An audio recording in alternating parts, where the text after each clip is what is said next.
আমরা বিগত 15 বছর ধরে এই প্রেস ক্লাবে এই জায়গায় দাঁড়িয়ে ফ্যাসিস্ট হাসিনার বিরুদ্ধে কথা বলে আসছি, কিন্তু এই 2024-এও আমরা এই ফ্যাসিস্ট হাসিনাকে তাড়িয়ে ভারতের বিরুদ্ধে আওয়াজ তুলে যাচ্ছি।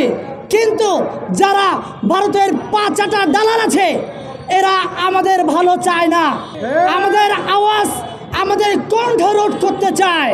যারা কণ্ঠ রোধ করতে চায় আমি আপনাদেরকে হুঁশিয়ারি দিয়ে বলছি, বাংলাদেশের 18 কোটি মানুষ এখনো মরে যায়নি, আজও বেঁচে আছে। আপনারা কাউন্সিলরদেরকে মেম্বারদেরকে পুনর্বাসন দেবেন। এরা কারা? শেখ হাসিনা কি আমাকে এসে গুলি করেছে? আমাদেরকে এসে গুলি করেছে? শেখ হাসিনার নির্দেশনা পালন করেছে কারা? এই কাউন্সিলররাই, এই মেম্বাররাই শেখ হাসিনার নির্দেশনা মেনে আমাদেরকে বুকে গুলি চালিয়েছে। তাহলে সেই যারা আমাদের বুকে গুলি চালিয়েছে তাদেরকে কি আমরা পুনর্বাসন দিব? আমরা তাদের পুনর্বাসন চাই না। যারা পুনর্বাসনের চেষ্টা করছে তারাও আওয়ামী লীগের দোসর, তারাও আপনার ভারতের দোসর, আর রয়ের দোসর, RSS এর দোসর। আপনারা সকলে জানেন হিন্দুদেরকে নিয়ে একটা খেলা খেলার চেষ্টা করেছে কিন্তু খেলতে পারেনি। এখন মুসলমান দাঙ্গা লাগিয়ে নতুন একটা খেলা খেলার চেষ্টা করছে। আপনারা কি বুঝতে পারছেন? বুঝতে না পারলে বুঝেন, বুঝার চেষ্টা করেন। আপনাদেরকে আহ্বান করতে চাই, আপনাদেরকে পা ধরে মাপ চাইতে চাই আমি, ভাই ফাঁদে পা দিয়েন না।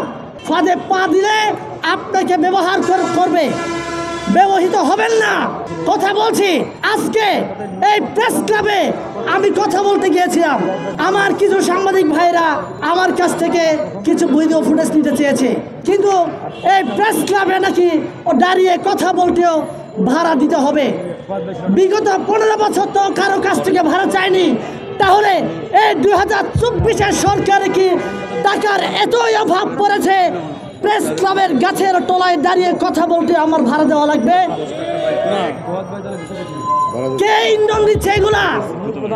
আমরা জানি শেখ হাসিনাকে যে মা ডাকি, যারা 15 বছর মা ডেকেছিল, ভারতকে যারা আপন মনে করেছিল, ওরাই এই কাজগুলো করছে। সাবধান করছি, ভালো হয়ে যান, না হলে ন্যাংটা করে আপনাদেরকে এই বাংলার জনগণ বাংলার মাটি থেকে উৎখাত করে ভারতে আপনাদের বাড়িতে পাঠিয়ে দিবে।